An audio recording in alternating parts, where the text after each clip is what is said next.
molts llocs. Ella és antropòloga social i cultural, també és enginyera tècnica agrícola i educadora social i va ser durant molts anys coordinadora estatal d'Ecologistas en Acció a nivell d'Espanya. És professora de la UNED i des del 2012 és directora general de FUEM. I és una de les expertes i activistes més importants, diria, a nivell europeu sobre ecofeminisme, o sigui que ens presentarà la seva visió i la seva proposta de la seguretat, ja que aquests dies estem parlant molt de seguretat, doncs és d'una altra perspectiva, una perspectiva basada sobretot en polítiques de cura. Y 40 minutets, així. Gracias. Bueno, buenas tardes a todas y a todos. Quiero agradecer en primer lugar la invitación y tener la oportunidad de compartir estas reflexiones. Para mí es un gusto poder estar hoy aquí, ¿no? Lo que querría hacer es reflexionar efectivamente desde la seguridad, no desde un punto de vista radicalmente diferente, sino complementario, creo yo, con algunos otros aspectos que se recogen, digamos, en el programa de este curso y que, sin embargo, creo que con frecuencia quedan un pelín invisibilizados, ¿no? y que no permiten llegar a conectar de forma plena con las raíces estructurales de muchos de los conflictos que estamos viviendo, ¿no?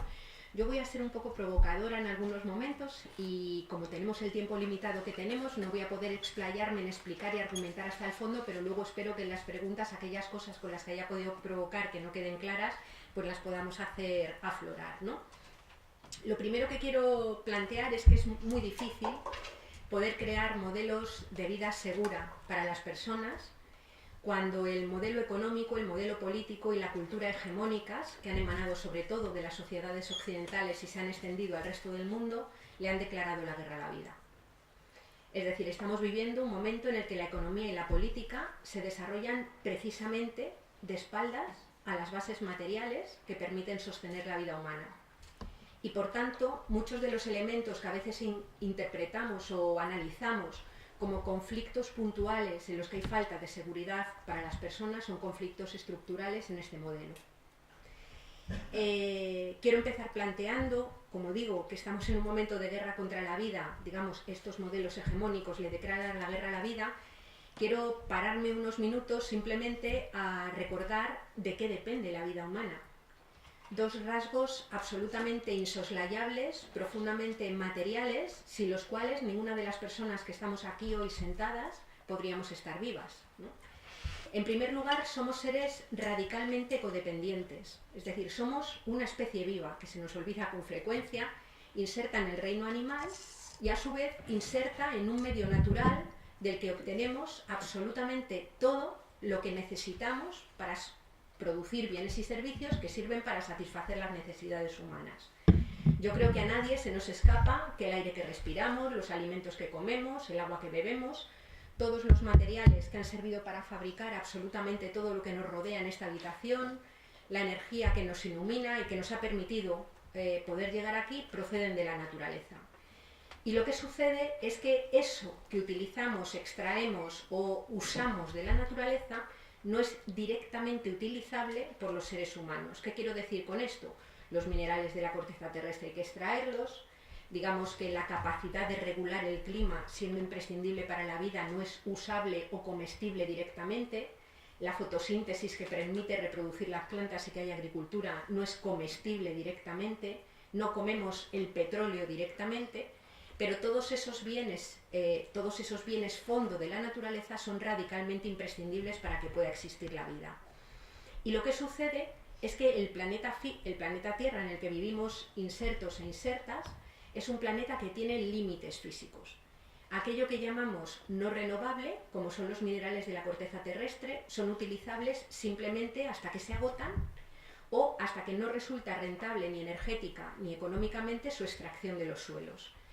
Aquello que llamamos renovable, como es el ciclo del agua o como es el oxígeno en la atmósfera o la fertilidad de un suelo, es renovable, es decir, la naturaleza lo regenera, pero no lo regenera a la velocidad que le gustaría al metabolismo agrourbano industrial,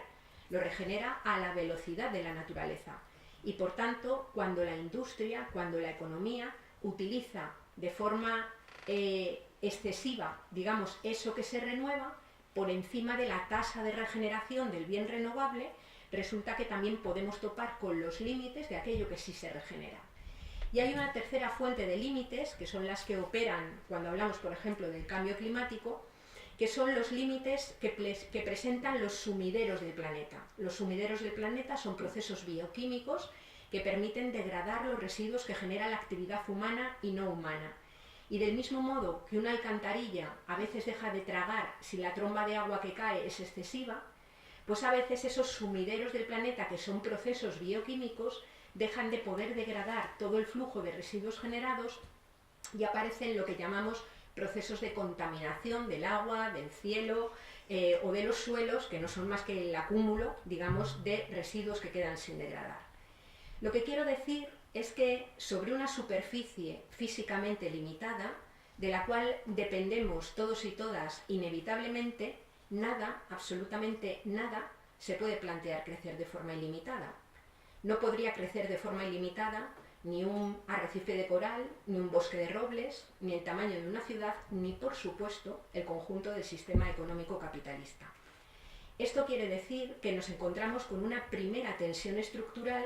que viene dada por un sistema económico que se ha hecho hegemónico, que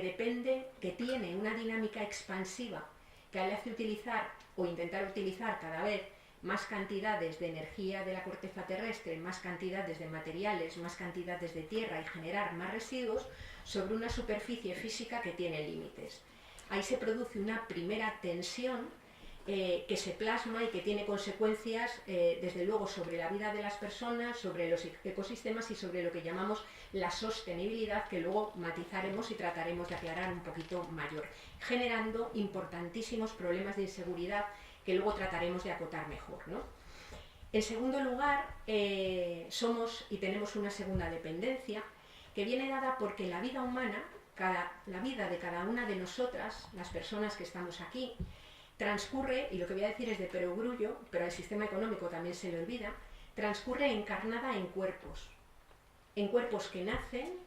en cuerpos que enferman, en cuerpos que envejecen y en cuerpos que mueren. En definitiva, en cuerpos que tienen que ser cuidados a lo largo de toda la vida. Lo que quiero decir es que la vida de cualquiera de las personas que estamos aquí en solitario es radicalmente inviable. De primeras es obvio que alguien tenía que haber para habernos parido, pero desde que nacimos hasta que morimos, desde que nacemos hasta que morimos, resulta que, sobre todo en algunos momentos del ciclo vital, va a hacer falta que otras personas dediquen una intensa cantidad de tiempo de trabajo y de energía, dediquen tiempos a cuidar de ese cuerpo vulnerable en el que vivimos encarnados, encarnadas. Es decir, una persona recién nacida, una criatura, no sobrevive a sus primeros años de vida si no hay alguien, normalmente, alguien de otra generación, que dedica mucho tiempo de trabajo a cuidar ese pequeño cuerpo vulnerable. Y me refiero a un trabajo radicalmente material, por supuesto que también emocional, porque hasta para amarnos a nosotras mismas y tener autoestima, lo hacemos a través del reconocimiento que una comunidad hace de nosotras, que nos nombra, nos recibe, nos reconoce y gracias a eso podemos existir socialmente y tener autoestima. Pero me estoy refiriendo también al trabajo de alimentar, de mover, de acostar, de levantar, de trasladar que hay que hacer con un bebé recién nacido. Pensemos que esa situación se vuelve a producir en el momento de la vejez. Vivimos en países que han alcanzado altas esperanzas de vida. Y muchas personas en el momento de la muerte han pasado varios años previos, a veces muchos años, en una condición de radical vulnerabilidad. Hay muchas personas mayores que no se pueden ni levantar, ni acostar, ni asear, ni prepararse la comida por ellas mismas. Es decir, para poder sobrevivir de nuevo tendrá que haber otras personas alrededor que se ocupen de mantener y atender las necesidades de ese cuerpo finito y vulnerable. Pensemos en las personas que tienen diversidad funcional o una discapacidad fuerte, que para poder vivir vidas que merezcan la pena vivirse, necesitarán ese acompañamiento a lo largo de toda la vida. O pensemos en cualquiera de nosotras en un momento de enfermedad, ni siquiera una enfermedad grave, una escayola del tobillo a la ingle que te tiene 5 semanas inmovilizada y vemos lo que es necesitar que haya otras personas alrededor para hacer las cosas más básicas. Lo que quiero decir con esto es que todas las personas, absolutamente todas, desde que nacemos hasta que morimos, pero de forma intensa en algunos momentos del ciclo vital, no podemos sobrevivir si no hay otras que dedican una gran cantidad de tiempo de trabajo a atender las necesidades concretas y físicas de esos cuerpos en los que vivimos encarnadas, ¿no? Pues bien, a lo largo de prácticamente toda la historia y en casi todos los lugares, quienes mayoritariamente se han ocupado del cuidado de los cuerpos vulnerables han sido mujeres. Y lo han hecho en ámbitos absolutamente invisibles a la economía y a la política, mayoritariamente, como son los hogares, espacios de verdadera producción de bienes y servicios que son imprescindibles para sostener la vida, pero que no son, como veremos después, valorados como bien económico, ni son reconocidos y, por tanto, no son protegidos, ¿no? Bueno, que seamos mayoritariamente mujeres quienes cuidamos cotidianamente de la vida no tiene que ver con el hecho de que estemos mejor dotadas genéticamente para cuidar de la vida. Es decir, estamos mejor dotadas genéticamente para gestar y parir, ese es un universal insoslayable, pero desde que una criatura nace hasta que muere, hombres, mujeres, instituciones, comunidades, tienen las capacidades, las potencialidades y, diría yo, las obligaciones de ocuparse del cuidado de los cuerpos finitos y vulnerables, porque si no se puede vivir sin ser cuidado, nadie debería tener derecho a vivir sin aportar parte recíproca de esos trabajos de cuidados. Y si lo hacemos mayoritariamente mujeres, es porque vivimos en sociedades que tienen una particular división sexual del trabajo, que son las sociedades patriarcales, que asignan de forma no libre determinados roles sociales en función del sexo que se te haya asignado al nacer, ¿no? Si eres mujer, se te asigna un rol, si eres hombre, se te asigna el otro. Yo me voy a centrar en los roles de cuidados para decir por qué, a través de qué mecanismos materiales y simbólicos, digamos, se construye esa obligación de que sean mayoritariamente mujeres las que lo realizan, porque como luego trataré de justificar, digamos, parte del pecado original de nuestra cultura que ha acabado conformando determinados instrumentos políticos y económicos que le declaran la guerra a la vida, tienen que ver con esa división particular del trabajo, ¿no? Y la diferente valoración que se hace de ellos. Una niña, desde que nace,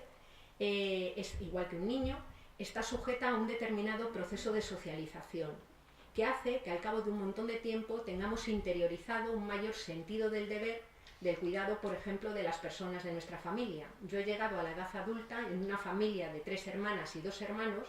y mis hermanos son bastante majetes, nosotras somos bastante cañeras, y os puedo asegurar que nosotras tenemos mucho más interiorizado el sentido del deber al cuidado de nuestra madre que mis 2 hermanos. Es más, cuando nos estamos cuidando, tenemos mayormente interiorizado un sentido de culpa que nos tenemos que estar trabajando constantemente,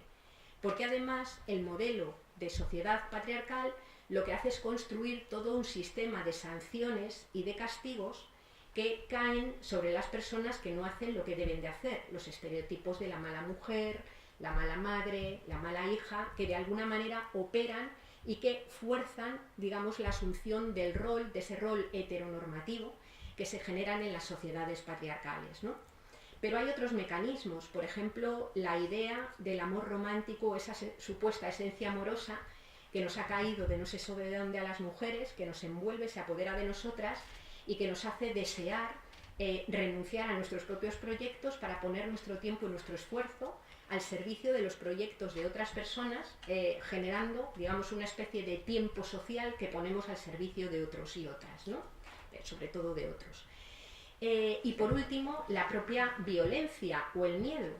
Quiero decir, en este momento están aflorando con bastante fuerza los casos de violencias machistas que en el extremo terminan en el asesinato.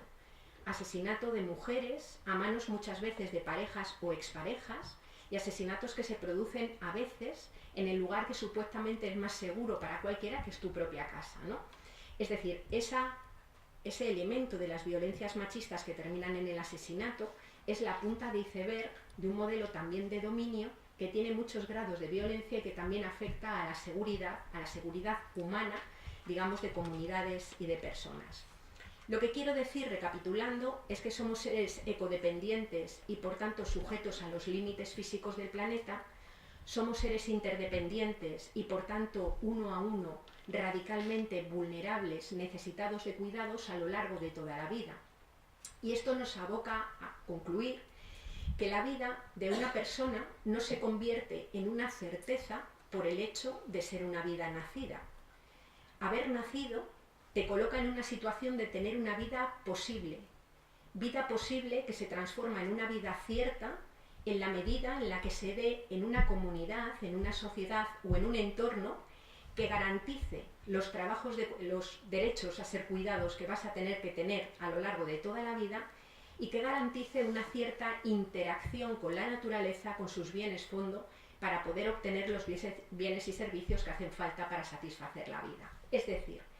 la vida humana no se sostiene sola, hay que sostenerla intencionalmente. Hay que sostenerla con sociedades orientadas precisamente a poner en el centro la propia vida, a situar como prioridad el mantenimiento de esas vidas y no de cualquier tipo de vida, sino de vidas que merezcan la pena vivirse, porque hay muchos tipos de vidas, ¿no? Ese es el objetivo, digamos, que puede garantizar la seguridad humana a todos los niveles, reconociéndonos como seres que vivimos en un planeta que tiene límites, reconociéndonos como seres vulnerables, necesitados de otros y otras, ¿no? Muchas veces, y yo participo en el movimiento ecologista, hemos oído decir tenemos que salvar el planeta o hay que sostener el planeta. A ver, el planeta se sostiene solito estupendamente. Se sostiene solo, no hace falta que nadie lo sostenga. Lo que nos tenemos que preocupar, y sobre todo en este momento que detallaré